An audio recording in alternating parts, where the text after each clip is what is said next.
kHz. Enod sa Bareta, Enod sa Gabos. Ang DCGB, miyembro kan KBP, kapisanan ng mga broadcaster ng Pilipinas, ang oras niya to mga tugang alas 12 impunto. Ipinipresentar kan Radyo DCGB ang kabilugan kan mga baretang kinalap kan pinagsarong puwersa kan News Center asin Mega Force Patrol. DCGB Bareta alas 12. DCGB Bareta alas 12. Mga pinakahuring pangyayari sa Kabikolan, sa nasyon asin ibang parte kan kinaban. Ibabareta na ngunyan. DCGB Bareta alas 12. Ngunyan ang sa indong tagapagbareta. Diyos maray na udto sa Indogabos, mga tugang ngayon aldaw ni Huwebes, Setyembre 25, 2025. Ini po ang Bareta alas 12. Kami ang sa indong mga tagapagbareta. Sa pangaran po ni Miss Gina Ritterly, ako po si Jasmine Baloloy. Ako man po si Bert Nunez. Headlines kan darakulang mga bareta sa lado lokal, Kaap Bicol, ipinaluwas ang mga kanseladong flights, ngunya na aldaw. Laboratory operations kan BSL, SNRL suspendido sa alas 3 nin hapon poon ngunya na aldaw. Sangguni ang panlalawigan ng Albay, ipinag-aadalan ang pagbabawal kan isabong sa probinsya. Sobra 1,000 na pasahero stranded sa mga pantalan sa rehiyon Bicol sigon sa Coast Guard District Bicol. Sa lado nasyonal, mga palpak na classroom nagibo kan DPWH, pipairahay kan Malacanang. Presidente asin DBM, may paninimbagan sa paggamit nin unprogrammed appropriations. Dating Bulacan 1st District Engineer Henry Alcantara may record kan kickback kan mga lehislador sigun kay Senator Lacson. 500 pesos asin 1,000 pesos na paper bills pipahali sa sirkulasyon para makurtar ang korupsyon. Sa ibang nasyon, US President Donald Trump nagtutubod na mababawi kan Ukraine ang gabos na teritoryo kaini na nasakop kan Russia. Baretang Sports, Pedro Taduran. Makakalaban si Christian Balunan para idepensaan sa iyang IBF minimum weight. Mga tugang iyan po ang headlines ngunyan sa detalyes kan mga bareta. Ang baretang ini hatod sa Indukan. Plemex for Kids. Mommies, agapan agad ang ubo at plemang nakabara. Pambatang lagundi. Plemex! Kansilado ang nagkapirang mga flights ngunya na aldaw sa Bicol International Airport dahilan kan epekto kan bagyong Opong sa rehiyon Bicol. Basado sa ipinaluwas na abiso kan Civil Aviation Authority of the Philippines o CAAP Bicol, kansilado ang flights kan Cebu Pacific Air 5J327, 5J328, 5J4662, 5J4663, 5J319, 5J320, DG6208, asin DG6209 o ang mga biyaheng Manila pasiring sa rehiyon Bicol, vice versa asin Cebu pasiring sa rehiyon Bicol, vice versa. Katakod kay ini pinag-abisuhan man kan Kaap Bicol ang mga apektadong pasaheros na makipagkoordinar sa indang mga airlines para sa opsyon nin rebooking o refunding kan sa indang mga tickets. Ang baretang ini hatod sa Indukan. Artisan Joint Supplement. Bumabagal ang galaw dahil sa joint pain at arthritis. Mag-Artisan. Suspendido poon ngunya na aldaw ang laboratory operations kan Bicol South Luzon Subnational Reference Laboratory o BSL-SNRL. Katakod kan epekto kan bagyong Opong. Basado sa ipinaluwas na anunsyo kan ospital, bukas ang blood center releasing unit. Sagkod alas 3 sa nanin hapon, tanganing maakomodar ang mga blood request. Katakod kay ni ipighagad man kan BSL-SNRL ang pagsabot asin kooperasyon kan gabos na partner hospitals, health offices asin stakeholders. Dagdag pa kaini pagirumduman sa publiko na padagos na mag-antabay sa updates kan sa indang operasyon sa indang opisyal na Facebook page. Ang baretang ini hatod sa Indukan. Plemex. Pag may ubo o hika, Plemex agad. Basta lagundi, Plemex. Padagos na pinag-aadalan kan sangguniang panlalawigan ng Albay ang propwestong ordinansa na maawot na ipagbawal ang isabong sa Albay. Sa ginibong regular na sesyon kan nakaaging aldaw, iprinisentar kan Committee on Games and Amusement ang rekomendasyon manungod sa regulasyon kan online sabong. Katakod kay ni ipigsuesyon ni 3rd District Board Member Wilfredo Maronilla naman mas hararom na pang paghuroron manungodigdi tangani masiguro ang epektibong pagpapautob nin ordinansa in kaso maipasar ini. Nasa 1,646 na pasahero ana irehistrong stranded sa maniba-ibang pantalan sa rehiyon Bicol kasunod kan suspensyon kana sa 30 biyahe sa kadagatan dahilan kan epekto kan bagyong Opong. Basado sa ipinaluwas na datos kan Coast Guard District Bicol, alas 8 nin pagkaaga, nasa 1,118 ang stranded na pasahero sa Matnog Port. Sa Sorsogon, 200 Gs. Sa Piuduran Port, 156 sa Mintak Port. Sa Masbate, 136. Sa Castilla Port, Sangato sa Mubo Port, 16 sa Kawayan Port, asin Piglima sa Masbate City, asin San Jacinto Port. Apera kaini totalmenteng 698 rolling cargos, asin 11 vessels, anda inakabiyahe sa indang schedule na biyahe, mientras na 39 vessels man ang temporaryong nakasirong sa mga ligtas na lugar. Kinansilar kan manihamiento kan Bicol University ang Bicol University College Entrance Test sa nagkapirang test schedules asin venues sa probinsya nin Masbate asin Catanduanes sa Setyembre 27 sa Code 28 ngunya na taon. Basado sa ipinaluwas na public advisory kan Universidad, kansilado ang eksaminasyon sa TC-03 Bagahang Lad National High School, San Jacinto, Masbate, San Pascual National High School, San Pascual, Masbate, TC-05 Catanduanes National High School, Virac, Catanduanes, asin TC-06 Tito R. Espinosa Memorial National Agricultural School sa Claveria, Masbate. Ang abiso basado sa Biodisaster Risk Reduction and Management Committee asin bilang paghahanda naman para sa papaabot na bagyong Opong. Iimplementar kan Albay Electric Cooperative Incorporated o ALECO an sa indang contingency plan para sa bagyong Opong. Basado sa ipinaluwas na press release kan kooperatiba, maabot kaining mafasilitar ang ligtas, timely asin coordinated na preparasyon, kasimbagan asin restoration kan kuryente sa mga franchise area.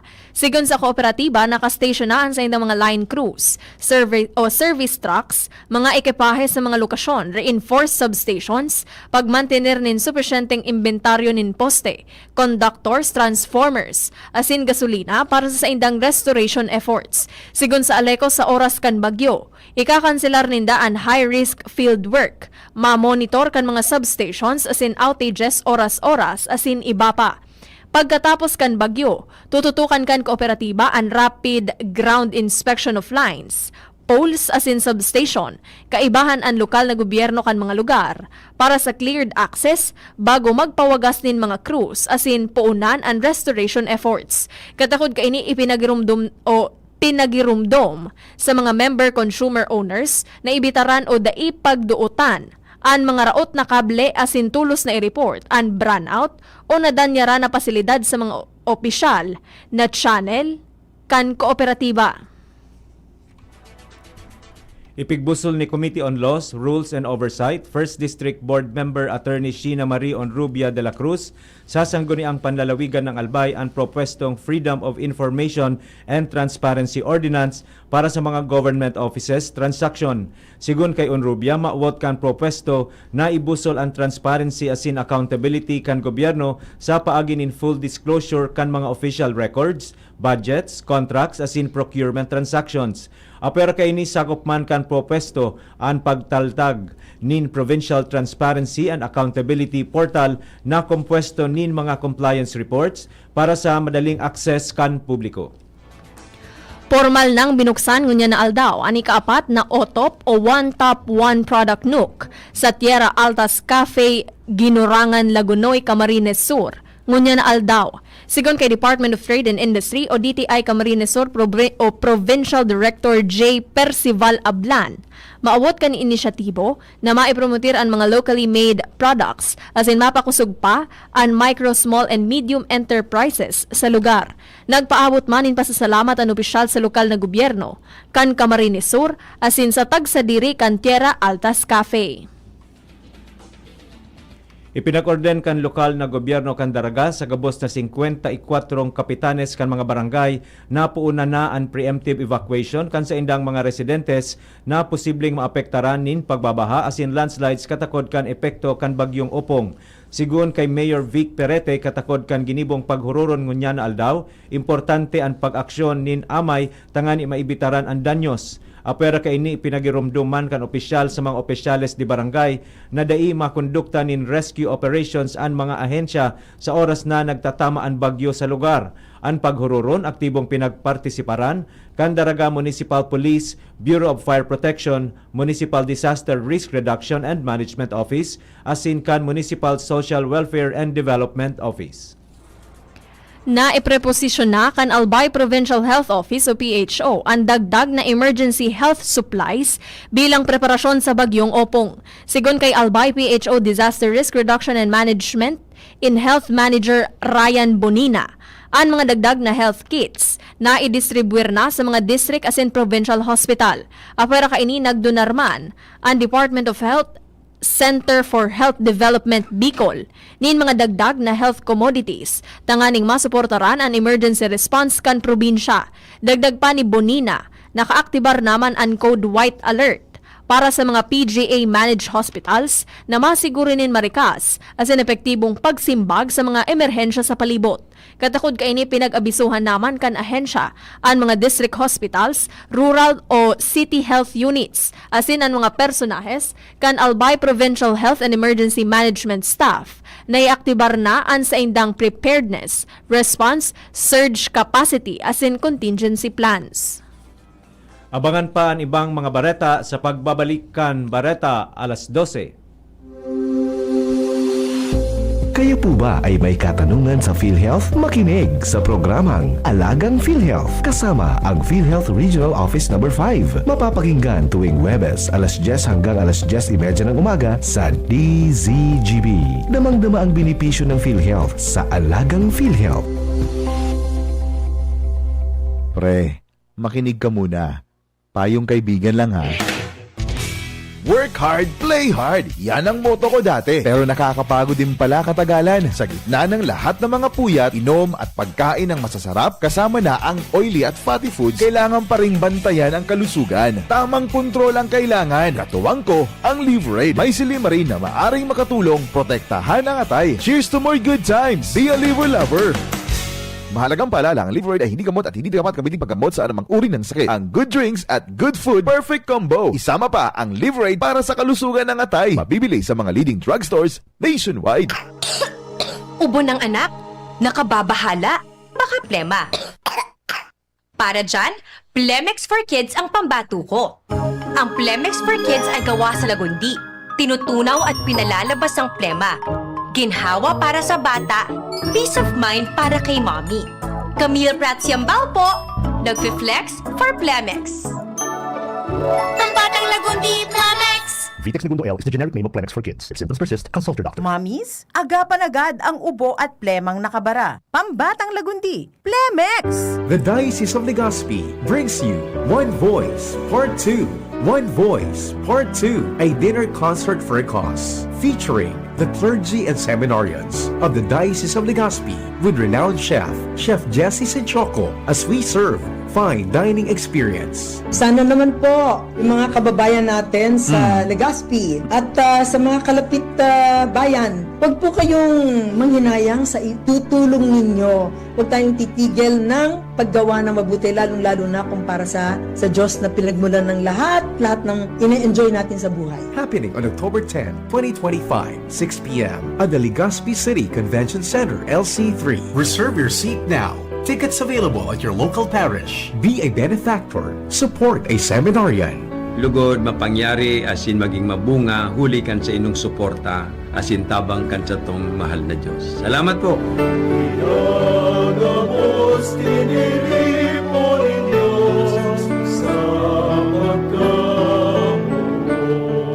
Coronavirus ba ang hadlang sa pag-aaral ninyo? Andito na ang Southern Luzon Technological College Foundation Incorporated ay gumawa ng hakbang ng mga gustong mag-aral sa junior, senior high school at kolehiyo. Ang SLTCFI ay handang umagapay sa mga mag-aaral upang may pagpatuloy ang kanilang pag-aaral at pagharap sa new normal o sa makabagong panahon na ating kinakaharap. Sila ay nag-o-offer ng flexible blended learning o online or offline/modular classes. Kung may sapat na gadget o may maayos na internet connection, maaari niyang piliin ang online classes. At kung ang estudyante naman ay walang sapat na gadget at walang maayos na internet connection, maaari niyang piliin ang offline/modular classes. Sa ganitong paraan, malaki ang matitipid ng mga magulang, wala na silang iisipin na pamasahe, paon at iba pa na kinakailangan. Ngayon, mas magagabayan palalo ng mga magulang ang kanilang mga anak at higit sa lahat, masisiguradong mapaprotektahan pa sila sa mga pwedeng masagap sa labas tulad ng COVID-19. SLTCFI course offered junior high school, grade 7 to grade 10, senior high school, grade 11 to grade 12 with academic track, STEM, GAS, ABM, and HUMSS. College, Bachelor of Secondary Education, majors in English, Mathematics, and Filipino, Bachelor of Technical Vocational Teacher Education Program, Bachelor of Science in Business Administration, major in Human Resource Development Management, major in Business Process Service Management, and major in Financial Management, Bachelor of Tourism Management, Bachelor of Science in Computer Science, Bachelor of Science in Information System, Associate in Computer Technology. What are you waiting for? Enroll now in our online registration. Visit www.sltcfi.com/ENROL. And for more information, please contact us at 0977-147-3488. Basta SL, wow! Nagdadangog kamo sa DCGB. Always number 1, always at your service. Balik po kita sa Bareta alas 12 para sa detalyes kan mga Bareta sa Lado Nasyonal asin iba pa. Ipinag-orden kan Malacanang sa Department of Public Works and Highways o DPWH na irahayon asin areglaron ang mga depektibong classrooms na ipinasa sa Department of Education o DepEd para mapakinabangan ini kan mga estudyante. Ang direktiba kan palasyo kasunod kan pagbulgar ni DepEd Secretary Sani Angara na igwang sobra 1,000 na classrooms ang na-turn over kan DPWH sa ahensya alagad dai mapakinabangan dahil dai tinapos gibuhon ang mga ini. Naglataw na padiit-diit na mga palpak na proyekto kan DPWH bako sa na flood control projects kundi pati ang mga ginibong classrooms na dai man tinapos. Sigun kay Palace Press Officer Attorney Claire Castro, dapat areglaron sa lalong madaling panahon ang mga classrooms para magamit asin mapakinabangan ini kung dahil kan mga estudyante. Kasabay kay ini ikinaugma kan Malacanang ang pag-ako kan Assistant Engineer kan First District kan DPWH Bulacan nagabos na proyekto sa indang distrito iyo ang substandard asin maluyang klase ang pagkakagibo. Sinabi ni Castro na bako sana si Presidente Ferdinand Marcos ang namundo sa pagbubulgar na ini kundi kaibahan na ang mga namamanwaan dahil sinda ang naperwisyo sa kagibuhan kan mga koraptong opisyal asin contractors. May paninimbagan ang presidente asin ang secretary kan Department of Budget and Management o DBM sa paggamit ng bilyones na unprogram appropriations o UA sa Budget Deliberation kan Development Budget Coordination Committee o DBCC. Sinabi ni House Deputy Minority Leader asin ACT Teachers Party List Representative Antonio Tino na naglobo ang UA gikan sa 75 billion pesos kan 2018 sa 807 billion pesos kan 2023. Sinabi ni Tino na ang mga sekretary kan maniba-ibang departamento nagre-request sa DBM para magamit ang UA. Kaibahan sa pigagamitan kan UA ang mga maanumalyang flood control project. Nagpahayag manin kahaditan si Tino sa dangerous power na pigdatao sa DBM dahil ini ang nagdesisyon kung saan gagamiton ang UA. Sa paghapot ni Tino, sinabi ni Appropriations Committee Chairperson Mika Swansing na pigpapaaprobaran kan DBM sa presidente kaya may paninimbagan man ini. Nangapudan si Tino sa na isa publiko ang gabos na proyekto na pinondohan sa irarom kan unprogrammed appropriations. Apwera sa iyang sinumpaang pahayag, May record man si dating Department of Public Works and Highways, Bulacan 1st District Engineer Henry Alcantara na magpapatunay kan sa iyang alegasyon sa nagkapirang senador asin kongresista. Sa pagdangog kang Senate Blue Ribbon Committee, isinangkot ni Alcantara ang anom na individual sa flood control scandal kung saan inakusaran niya ang mga ining imbuelto sa budget insertion asin pagresibi nin kickback hali sa proyekto kan DPWH. Apwera kina Senator Joel Villanueva asin Jinggoy Estrada na ang iba pang inakusaran ni Alcantara iyo sina ako Bicol Representative Saldico, dating Caloocan Representative Mitch Kahayon Uy, dating Senador Ramon Bong Revilla Jr. asin dating DPWH Undersecretary Roberto Bernardo. Daiman aram ni Senator Panfilo Lacson kung anong klase nin record ang ipinahiling ni Alcantara sa Department of Justice. Pigrekomendar ni dating Finance Secretary Cesar Purisima sa gobyerno na tanggalo na sa sirkulasyon ang 500 pesos asin 1,000 pesos na kwartang papel asin gibuho na 200 pesos ang pinakadakulang denominasyon sa Pilipinas. Sinabi niyang mas mapupugulan ang mga balasubas na opisyal na magtao o magbalyo nin ilegal na kwarta kung masadit ang denominasyon kan mga kwartang pigagamit. Sigon kay Purisima, kung gigibuhon ang pinakadakulang kwartang papel, ang 200 pesos sana, maitaas ang paggasto sa pagtaonin graft money. Kasunod din kan pag-ako ni dating Bulacan, First Assistant District Engineer Bryce Hernandez, na maghatod siya nin pigkakarkulong 1 billion pesos na cash na nakabugtak sa mga maleta. Nangako si Senate Finance Committee Chairman Senator Sherwin Gatchalian na daininda tutugutan na maibalik ang ayuda para sa kapos ang kita o AKA program sa propwestong 2026 national budget. Ini ang pahayag ni Gatchalian sa pag-ugid kan pondo kan Department of Social Welfare and Development o DSWD. Ipinunto ni Gatchalian na ang AKAP iyo na haros pareho ang tabang sa assistance to individuals in crisis situations o AICS, apwera sa material asin psychosocial assistance na solamenteng AICS ang igwa. Nag-apilar si Akbayan Party List Representative Chel Jokno sa hudikatura na parikason na pagresolber sa mga kasong may kinaaraman sa korupsyon asin anomalya. Ipinahayag man niya ang bilog na suporta sa mga mekanismong magpaparikas sa proseso kan paninimbagan asin pagpapautob kan mga hatol. Sa ginibong plenary deliberations para sa propwestong 2025 budget kan hudikatura, kinumpronta ni Jokno si Cagayan de Oro Representative Rufus Rodriguez. Niyo ang sponsor kan budget kan judiciary may kinaaraman sa mga lakdang.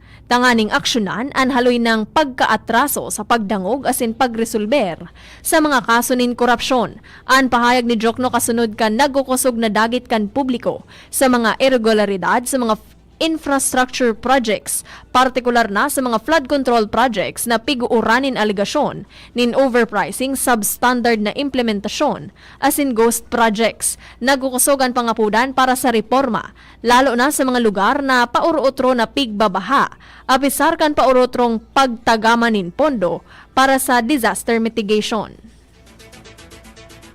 Bareta sa ibang nasyon, nagtutubod si US President Donald Trump na mababawi kan Ukraine ang kabos na teritoryo kaini na nasakop kan Russia. Pigkokonsiderar man ini bilang sarong dramatikong pagbabago puon sa paurotrong pangapudan kan US President sa Ukraine na magpaunod kan teritoryo kaini sa Russia tanganing maibitaran ang gyera. Sa iyang online post matapos ang meeting niya kaibahan si Ukrainian President Volodymyr Zelensky sa sidelines kan UN General Assembly kan world leaders, sinabi ni Trump na sa paagi kan pinansyal na suporta kan European Union, partikular na kan North Atlantic Treaty Organization o NATO, kaya kan Ukraine na maibalik sa dati ang borders kaini arog kan wara pang gyera. Inapod man ni Zelensky si Trump bilang sarong game changer matapos an sa indang pagtiripon. Sa giraray na tinawanin doon ni Trump na tulos niyang tatapuson ang gyera asin bukas na magpautob nin mas dakol pang sanksyon sa Russia asin pig-engganyar ang mga nasyon sa Europa na makisumaro. Baretang sports, nakatalaan na idepensa ni Pedro Taduran ang sa iyang IBF minimum weight laban kay Christian Balunan. Gigibuhon ang laban kan duwa sa Oktubre 26 sa San Andres Sports Complex. Ang nasabing laban iyo ang tulong aldaw bago ang gigibuhon na 50th anniversary kan makahistoryang Trilya in Manila. Igwang record si Taduran na 18 gana 4 na daog sarong draw asin 13 knockouts. Mantang si Balunan igwang 12 gana daipang daog na may 7 knockouts. Ultimong naglaban si Taduran kan Mayo kan daogon si Jinhiro Shigyora.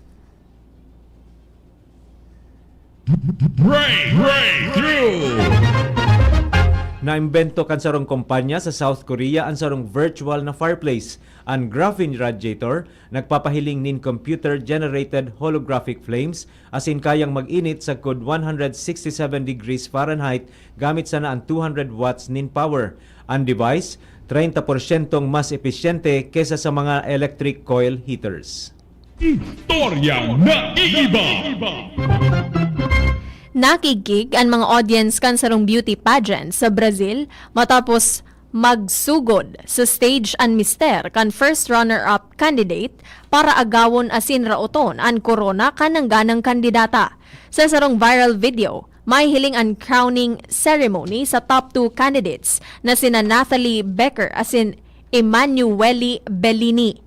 Pagkatapos, i-anunsyo na si Bellini, ang bagong title holder, marikas na nagsakat sa entablado ang mister ni Becker, asin inagaw kaini ang corona bago pa maipatong sa payo kan title holder. Wara man na balak ang manihamiento kan pageant na i-demote. Sa pagiging first runner-up si Bellini, dahil bako man siya mismo ang nagpoon kan kariribukan. Ngunya na aldaw Setyembre 25 taon 1903, suminuko si Simeon Arboleda Ola kay American Colonel Harry Banholtz matapos ang sarong taon na pagsuko ni General Miguel Malvar sa mga Amerikano kan Abril 16 taon 1902. Suminuko si Ola sa kondisyon na mapapalaya ang sa iyang mga soldados. Sa pagdangog kan sa iyang pagsuko, napatunayan na siya ang guilty sa kasong sedition asin pinatawan nin 30 taon na pakakakulong.